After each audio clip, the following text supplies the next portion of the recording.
20여 년 전 영국의 엘리자베스 황태호가 세상을 떠났을 때 그 죽음을 애도하며 시민들의 행렬이 무려 8km에 달했습니다. 101살의 그녀에게 무슨 권세가 남아있었기에, 무슨 매력이 남아있었기에 그토록 긴 행렬의 사람들이 그녀의 죽음을 애도했겠습니까? 그 이유는 아주 단순한 것이었습니다. 그녀가 제2차 세계대전 중에 영국 국민들 앞에서 한 그 말이 아주 생생하게 국민들의 가슴 속에 살아있었기 때문입니다. 독일군의 폭격으로 버킹엄 궁의 벽이 무너져 내렸을 때 그녀가 그 현장에 나타났습니다. 그리고 이렇게 말했습니다. 국민 여러분, 걱정하지 마십시오. 독일군의 폭격 덕택에 왕실과 국민을 가로막고 있는 담이 일순간에 사라져버렸습니다. 그래서 이제 여러분들의 얼굴을 더 잘 볼 수 있게 돼서 얼마나 다행스러운지 모르겠습니다. 그녀는 기지와 유머가 넘치는 그 말로 절망과 좌절로 날아가던 영국민의 가슴팍에 새로운 샘물, 희망의 샘물을 길어 올리고자 하는 용기를 심어줬습니다. 폭탄보다도 강한 말의 힘으로 전쟁을 승리로 이끌었던 엘리자베스 황태후의 매력과 그녀의 정치력이 수많은 사람들이, 수많은 국민들이 그녀를 애독했던 것입니다. 이처럼 말의 힘이란 시대를 초월해서 막강한 힘을 역사 속에 미쳐온 것은 틀림없는 사실입니다. 그런데 오늘 우리가 살아가는 이 세상은 서로 간에 불신의 벽이 너무 높아서 말의 힘이 거의 영향을 발휘하지 못합니다.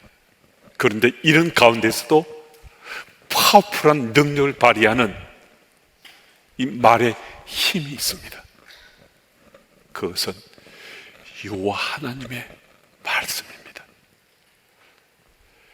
세상 사람들의 말은 아무리 능력을 발휘하더라도 시대와 공간이라는 그 틀 속에 갇혀있고 제한될 수밖에 없지만 하나님 말씀은 시대와 공간을 초월해서 여전히 살아서 파워풀한 힘을 발휘하고 있습니다. 이 하나님 말씀이 능력을 발하면 우리의 삶의 자리, 우리가 살아가는 내 생의 현장에서 우리의 삶은 정말 놀랍게 바뀌어지고 새로워질 수 있습니다. 뿐만 아니라 하나님 말씀의 능력이 내가 살아가는 세상에 임하면 그 공동체가 정말 놀랍게 달라지고 변하게 됩니다. 오늘 본문을 보면 이 하나님 말씀의 능력이 우리에게 나타나게 되면 과연 내 삶은 구체적으로 어떻게 바뀌게 될 것인가, 그 말씀을 해 주시거든요. 다른 세상보다, 다른 누구보다 바로 내게 어떤 변화가 일어날 것인가, 말씀을 통해서 다시 한번 생각해 보고 말씀을 통해 일어나는 변화가 나의 얘기, 바로 우리의 얘기가 되었으면 정말 좋겠습니다. 오늘 말씀을 보면 먼저 죄에 대한 자각입니다. 9절 말씀은 너희가 근심함으로 회개함에 이른 까닭이라 라고 말씀이 기록합니다. 이 9절과 관련된 질문을 한 가지 드리겠습니다. 이 질문은 제가 이전에도 드린 적이 있습니다. 여러분, 구원이 먼저입니까? 회개가 먼저입니까? 대개의 경우 이 질문에 답하면요, 반반으로 나눠집니다. 사실은 하나인데 우리 의견은 반으로 갈라지거든요. 그런데 다시 한 번 더 정리했으면 좋겠습니다. 회개가 먼저가 될 수가 없습니다. 반드시 구원 사건이 우선입니다. 여러분, 이 구원 사건에는요, 우리 열심이나 우리 노력이나 의지나 불굴의 투지 어떤 것도 개입할 수 없습니다. 오직 한 가지, 예수님의 십자가 보혈의 피 공로로 그 은혜로 우리 구원받은 거거든요. 구원 사건에는 내게 속한 또 세상에 속한 어떤 것도 개입할 수 없습니다. 그런데 만약에 회개가 문제라고 그러면요, 회개의 대가로 회개함에 대한 공로로 구원을 받게 되는 것이니까요, 그 구원 사건에 무엇인가 개입한 거잖아요. 구원 사건은 오직 딱 하나, 예수님의 은혜로만 우리가 구원을 받게 되는 거거든요. 그래서 여러분과 저는 이미 구원받았는데요, 우리의 그 어떤 것도 거기에 개입되지 않았고 오직 한 가지, 예수님의 은혜로 우리가 구원받았습니다. 그런데 구원을 받으면요, 내 삶 속에 구원 사건이 일어나게 되면 반드시 뒤따르는 것이 있습니다. 이 죄에 대한 자각이에요. 그 이전에도 나 이렇게 살았거든요. 근데 이게 죄인 줄 몰랐어요. 다른 사람도 다 이렇게 살아요. 다른 사람 다 이렇게 행동하거든요. 그러니까 이게 나는 모두가 다 이렇게 살고 행동하니까 이게 죄인 줄 몰랐는데요, 예수님의 십자가의 보혈의 피 공로로 구원을 받게 되면, 그 은혜 있게 되면, 아, 이게 어느 날 보니까 이게 죄인 거예요.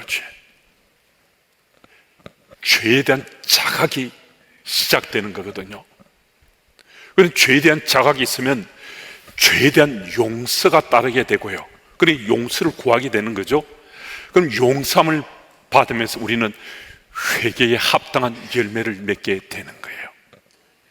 그러니까 구원받아야만 반드시 도달하게 되는 것이 회개에 합당한 열매가 되는 거거든요.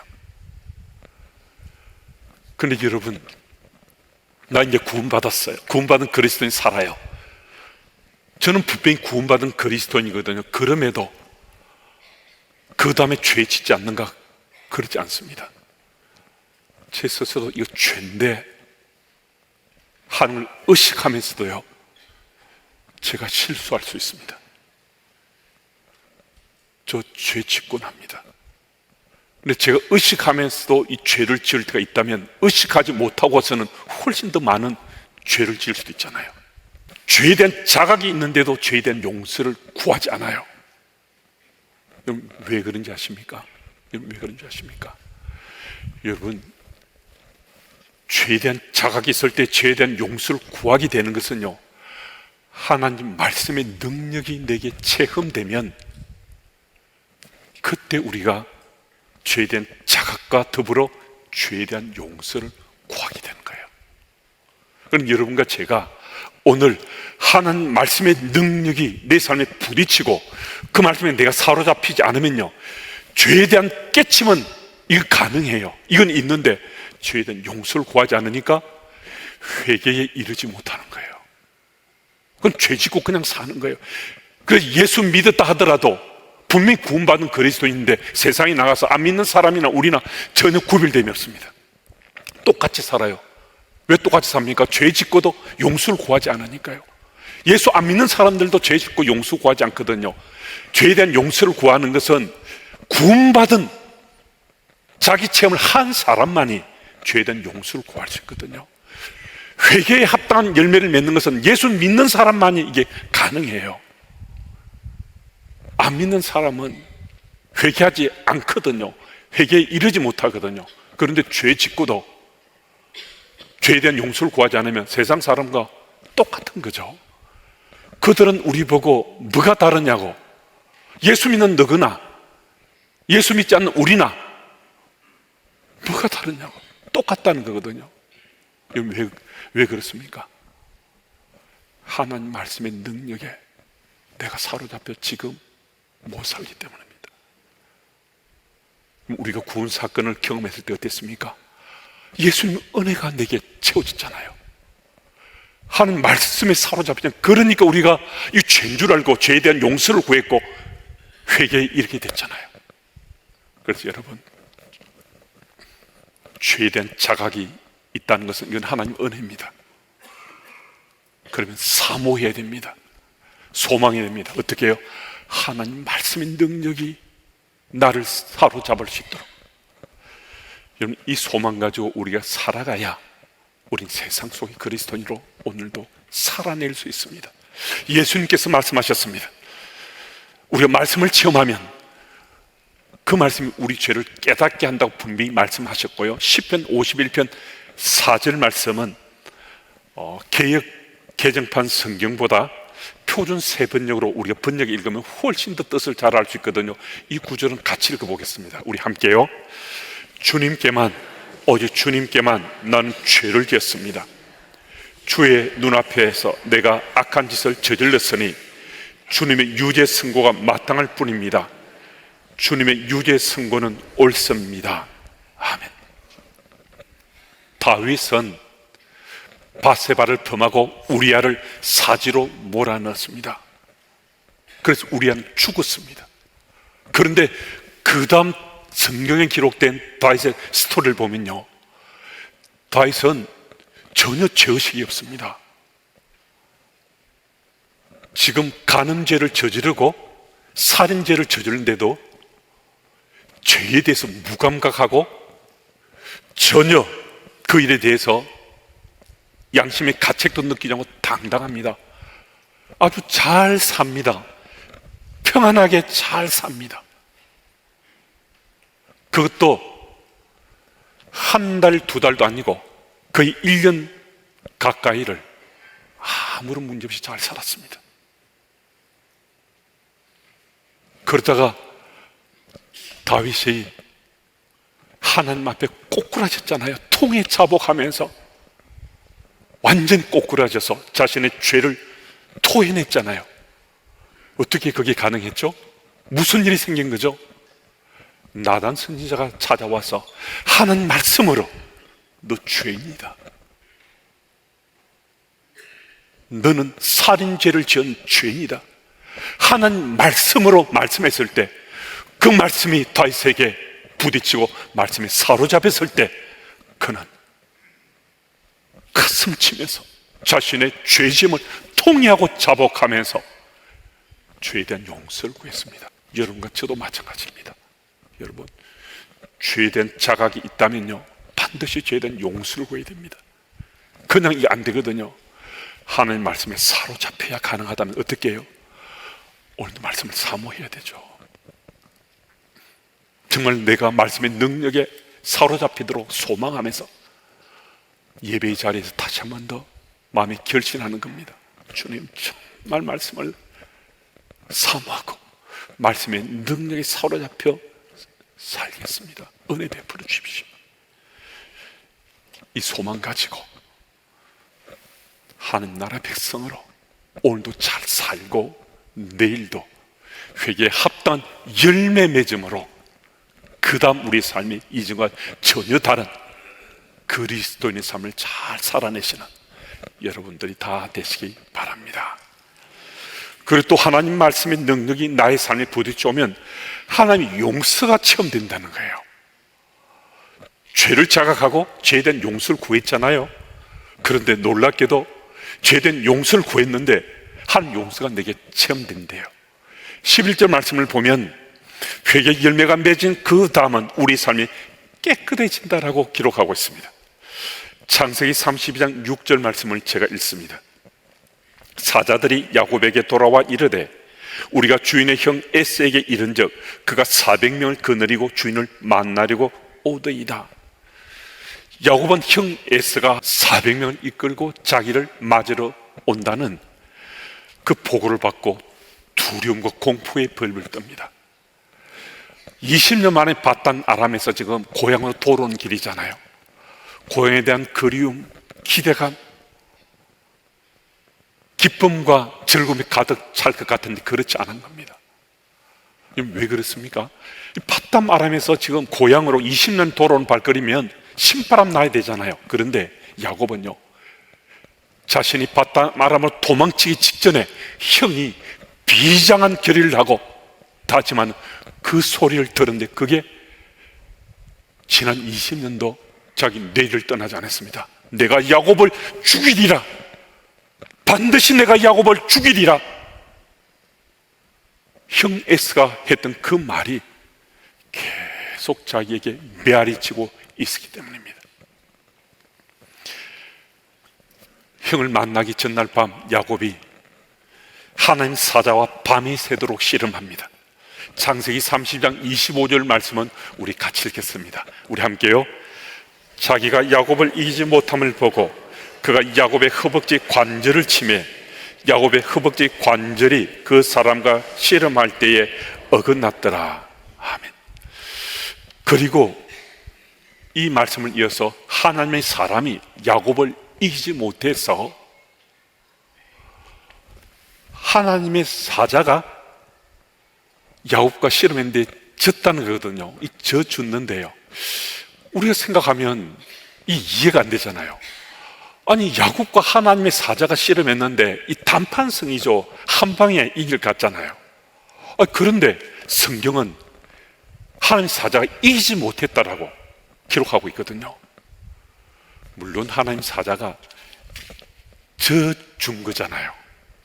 그런데 어떻게 그렇게 밤새도록 씨름했는데도 야곱이 이길 수 있겠어요? 어떻게 야곱이 이긴 거죠? 아니 한 방에 날릴 수 있었는데도 하나님 사자가 못 이겼어요. 뭘 하면 못 이기는 거예요?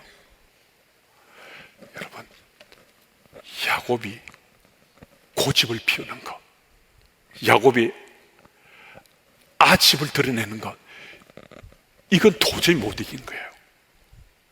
밤새도록 씨름했지만 끝까지 고집 피우고 끝까지 자기 아집을 드러내는 야곱을 하나님의 사자도 도저히 감당할 수 없었던 거예요. 그래서 하나님 사자가 두 손 두 발 들고서 그래 졌다. 분명히 져주신 건데 하나의 표징을 남겼습니다. 말씀이 기록되어 있는 것처럼 허벅지 관절이 어긋나도록 치셨습니다.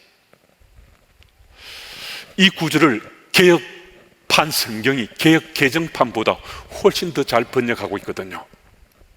개혁판 성경은 이 구절을 환도뼈가 위골되었다라고 말씀합니다. 이런 환도뼈의 사전적 의미는 허리의 뼈로 일컬어지는데 구체적으로 보면 엉덩이에 우묵한 구멍이 있잖아요. 허벅지, 그 널쭉다리가 맞닿아 있는 움푹 패인 그곳, 바로 그곳을 환도뼈라고 할 수 있는데 이곳은 사람의 몸을 받쳐주는 물적 힘이 생성되는 곳으로 이해가 돼서 생명의 근원, 힘의 근원이라고 우리들에게 회자되고 또 이야기되곤 합니다. 자기가 지금 하나님 사자와 싸워서 자기 이겼다고 기고만장할 것 같았는데 씨름에 이겼잖아요. 그런데 성경 보면 기고만장할 것 같은 야곱이 전혀 그런 모습 아니거든요. 안 그죠? 이제 눈치챈 거죠. 하나님 사자가 저 주신 거구나. 그런데 바로 그 아래쪽인 창세기 32, 28절 말씀을 보면요, 하나님께서 이 야곱에게 지금까지 너는 속이는 자 이름 야곱이었지만 이제부터는 이기는 자 이름 이스라엘로 너를 부를 것이다 라고 하나님께서 말씀 주셨습니다. 환도뼈가 위골되었고 곧 하나님 사자가 자신의 져준 것을 알았는데 바로 그의 삶에 하나님 말씀이 그 순간 선포되고 그 말씀에 사로잡혔을 때 성경은요 놀랍게도 야곱이 하나님의 용서를 체험한 그 사실을 밝혀주고 있습니다. 지금까지 형을 속이고 장자권을 뺏었던 그 죄, 외삼촌의 재산을 가로챈 그 죄, 첫 번째 부인 레아를 왕따시키고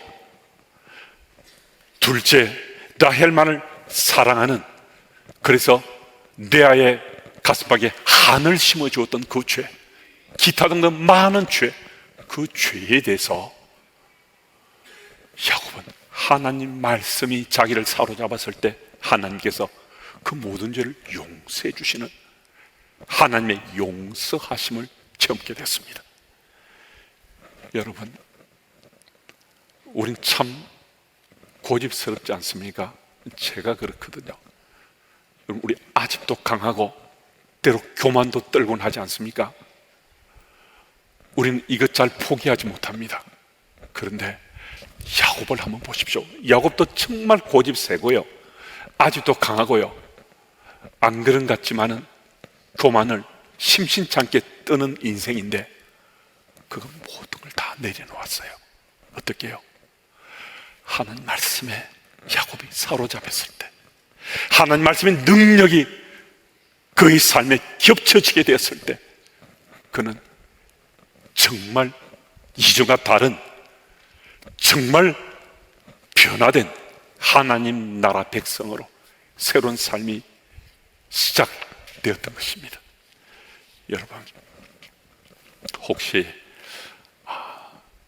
여전히 옛 야곱처럼 고집 피우고 아집이 강하고 교만을 떠는 그런 모습으로 꼭 살고 계십니까? 정말 바뀌고 싶다, 나 변하고 싶다, 달라고 싶다 하는 그런 마음이 있습니까? 여러분, 사모하십시오. 무엇을요? 하나님 말씀의 능력을 사모하십시오. 하나님 말씀에 내가 사로잡히기를 진심으로 구하고 주께 간구하십시오. 정말 하나님 말씀의 능력은 능치 못함이 없습니다. 모든 것이 가능합니다.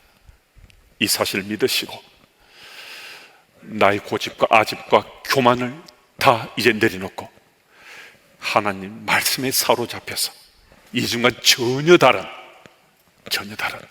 새로운 그리스도인의 삶을 살아가시는 여러분들이 다 되시기 바랍니다.